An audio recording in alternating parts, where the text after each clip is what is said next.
देश के अंदर यह विमर्श का विषय बन गया और बिहार के नेता बीजेपी के भी इसमें शामिल हो गए।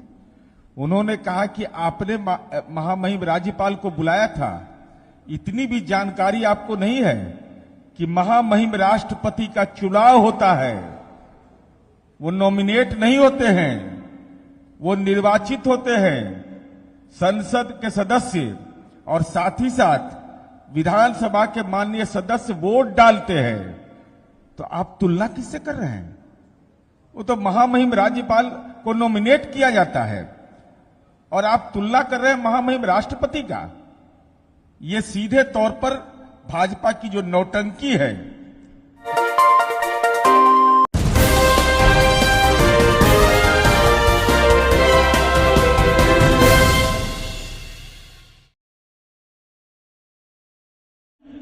ये सीधा एक आदिवासी महिला होने के कारण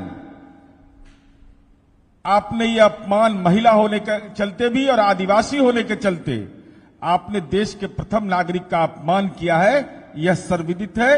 यह देश की जनता इसीलिए जनता दल ने यह फैसला लिया कि हम उस पूरे कार्यक्रम से बाहर जाएंगे। और कहते हैं विस्तारित भवन के बारे में क्या क्या बोल रहे हैं भाई? इतिहास को बदलने की कोई कोशिश मत करिए। 1970 में तत्कालीन राष्ट्रपति बीबी गिरी ने संसद भवन के एनेक्सी बिल्डिंग का भूमि पूजन और शिलान्यास रखा था और इंदिरा जी ने उसका उद्घाटन किया था।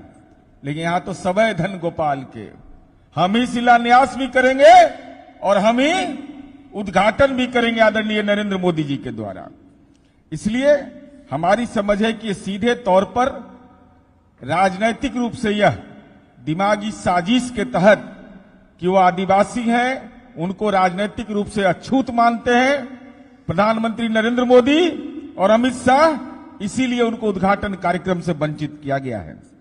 अब हम इनको बताना चाहते हैं कि जरा देख लीजिए ये कितने बड़े सनातन धर्म का अपमान करने वाले लोग हैं। यह जो संसद भवन है वर्तमान का, इसको जब आप देखेंगे तो ये एक मंदिर जैसा आपको नजर आएगा। मंदिर जैसा आकार इसमें नजर आता है। मंदिर जैसा देखिएगा आप। और मैं इसको 2 मिनट में आपको विस्तार से इस पर चर्चा करना चाहता हूं। यह जो भारतीय संस्कृति हमारी है और ये मध्य प्रदेश राजस्थान के इलाके में, मुरैना के इलाके में जब आप जाएंगे तो ऐसे मंदिर आपको मिलेंगे। जब मंदिर का उस समय जब यह संसद भवन का निर्माण हो रहा था तो उस समय भारतीय इतिहास, संस्कृति और भारतीय परिस्थिति को शामिल करके इसको भारतीयता और ब्रिटिश साम्राज्य के संगम के रूप में प्रदर्शित किया गया था। यह पार्लियामेंट उस समय बना था। अभी बतावे नए संसद भवन का जो स्वरूप है, यह कौन सा स्वरूप है? त्रिकोण का स्वरूप है। और यह जानिए कि यह त्रिकोण का स्वरूप के पीछे मामला क्या है। उस समय जब यह संसद भवन बनने की बात हुई तो बेकर वो त्रिकोणाकार उन्होंने डिजाइन उस समय दिया था, लेकिन उसको रिजेक्ट कर दिया गया था। कहा गया था कि नहीं, यह भारतीय डिजाइनर को इसमें शामिल करिए। भारतीय वास्तुकला इसमें नहीं रहेगा, भारत की कला संस्कृति नहीं रहेगी, भारतीय सभ्यता नहीं रहेगी। तो यह मंजूर नहीं किया गया था। और उस समय लॉर्ड हेडिंग ने यह सलाह दिया था कि भवन को पूर्वी और पश्चिमी सभ्यता के संगम के रूप में प्रदर्शित करें।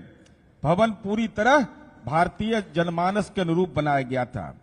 अब चलिए इनका जब देखिए कि हिसाब किताब, तो यह डिजाइन जो वर्तमान डिजाइन है, मेरा सीधा आरोप है कि जो देश के संविधान सभा में, देश के संसदीय व्यवस्था में जिस पर लगातार विमर्श होते रहा, जिसको रिजेक्ट कर दिया गया बेकर के डिजाइन को, उसी टाइप का डिजाइन बना करके नया संसद भवन देश को समर्पित करने की तैयारी हो रही है। और उस समय जो बना था, आपने देखा है कि आपने बताया आपको। अब चलिए, जब ब्रिटिश सरकार ने संसद बनाया था तो दुनिया के कई विख्यात शिल्पकारों ने अलग अलग डिजाइन बनवाया और अंततः 2 शिल्पकारों को सेलेक्ट किया गया था। यह इतिहास के दस्तावेज है। लेकिन सवाल मोदी जी आपसे यह है कि आखिर इसमें खेल कौन सा हो रहा है। भारतीय संसद बनाने का ठेका जिसको दिया गया वह व्यक्ति है बिमल पटेल। गुजरात के मुख्यमंत्री रहते हुए उसको बड़े बड़े काम दिए गए, उसको पद्मश्री इन्होंने दे दिया। देखिए सातिराना तरीके से क्या काम किया गया।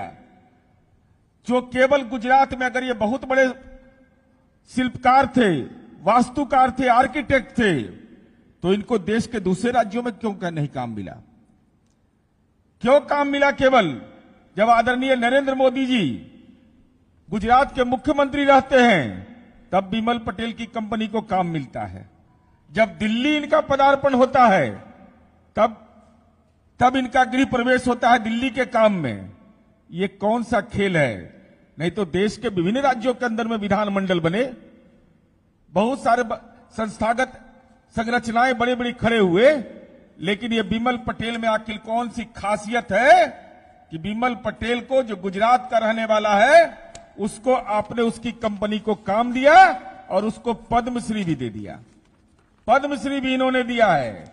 और हम ये जानना चाहते हैं कि आप कहते हैं कि 800 लोगों के बैठने की व्यवस्था उसमें है। जो पुराना संसद भवन है उसमें 3 भवन है अभी वर्तमान में जो है, एक लोकसभा, एक राज्यसभा और एक सेंट्रल हॉल। सेंट्रल हॉल के बैठने की क्षमता 800।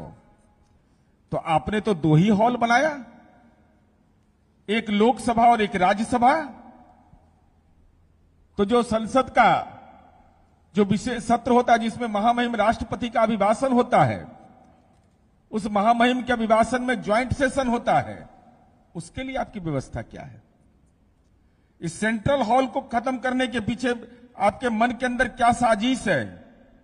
यह देश की जनता जानना चाहती है कि सेंट्रल हॉल क्यों नहीं बनाया गया, आखिर इसके पीछे कारण क्या है। आप यही देखिए, बिहार में जो विस्तारित भवन बना तो एक विस्तारित हॉल बना जिसमें कि विधानसभा और विधान परिषद के सदस्यों की संख्या उसमें आराम से बैठती है। और ये कहते हैं तो भाई अगर इतनी नीयत आपकी साफ थी तो जनगणना क्यों नहीं करवाया? जनगणना क्यों नहीं हुआ अब तक? पाकिस्तान जैसा देश जनगणना करा लिया, लेकिन आदरणीय नरेंद्र मोदी का 56 इंच का सीना, कोविड की चुनौती, दुनिया में अपने आप का ढिंढोरा पीटते हैं और भारत पे सामाजिक आर्थिक जनगणना आपने नहीं कराया। इसके पीछे सीधा है कि आप परिसीमन का काम नहीं करना चाहते हैं और एससी एसटी को जो मिलने वाली सुविधा है उससे उसको वंचित करने का दिमाग में एक राजनीतिक साजिश है कि एससी एसटी को जो आरक्षण मिलता है लोकसभा और विधानसभा में, उस आरक्षण पर कोई नया उसका विस्तारीकरण नहीं हो उनकी संख्या के अनुरूप। यह आपकी साजिश है। सवाल नंबर 1, जिस बेकर के डिजाइन को ब्रिटिश हुकूमत के समय रिजेक्ट कर दिया गया था, उसी त्रिकोण के आधार पर आपने क्यों सहमति प्रदान किया? हमारे वर्तमान संसद भवन का जो अभी आकार है, उस आकार के तहत जो हमारी सभ्यता और संस्कृति है, जो मध्य प्रदेश राजस्थान के मंदिर, मुरैना में बहुत सारी जगहों पर मंदिर है, उस मंदिर के अनुरूप का वह ढांचा था, लेकिन आपने त्रिकोण बना करके सनातन धर्म का अपमान किया, भारतवर्ष के सनातन संस्कृति का, यहां के शिल्पकार का और यहां का अपमान किया है। तीसरा सवाल मेरा भारतीय जनता पार्टी से है कि सेंट्रल हॉल जहां ज्वाइंट पार्लियामेंट्री सेशन होता है, वह सेंट्रल हॉल उसमें क्यों नहीं बना? यह जवाब दीजिए। चौथा सवाल मेरा है कि बिमल पटेल में ऐसी कौन सी विशेषता है कि गुजरात में मुख्यमंत्री रहते हुए उसको ठेका आवंटित किया जाता है, दिल्ली जब आप प्रधानमंत्री बनते हैं तब उसको ठेका आवंटित किया जाता है, और जो सनातन धर्म का अपमान करता है, जिस कंपनी को वाराणसी कॉरिडोर का काम दिया गया, जिसने भारत मां का मंदिर तोड़ दिया, जिसने 300 शिवलिंग तोड़ दिया, जो आज लगभग 150 शिवलिंग आज भी लंका थाना में रखा हुआ है, वहां जहां पर बिलपत्र भी नहीं चढ़ रहा है। जहां जलाभिषेक भी नहीं हो रहा है, तो ऐसे में और उसको पद्मश्री आपने दे दिया। तो अगर ये बहुत बड़े शिल्पकार और बहुत अच्छे कंस्ट्रक्शन करने वाले हैं, तो देश के दूसरे राज्यों में इनको निविदा क्यों नहीं मिलता है? आखिर कौन सी विशेषता है? और पांचवा, मेरा सीधा आरोप है कि जनता दल यह समझता है कि चूंकि आदिवासी समुदाय की महिला राष्ट्रपति है, चुनाव से निर्वाचित है, आप उनकी तुलना अगर राज्यपाल के पद से कर रहे हैं, उस प्रक्रिया से कर रहे हैं, तो ये सीधा संविधान का अपमान है। और छठा सवाल मेरा है कि विस्तारीकरण और नए निर्माण का अंतर अगर समझ में नहीं आता है, तो मोदी जी से पैरवी करा करके नरेंद्र मोदी से सब गुरुकुल में नाम लिखवाइए। गुरुकुल में पढ़ने के लिए आप लोग जाइए।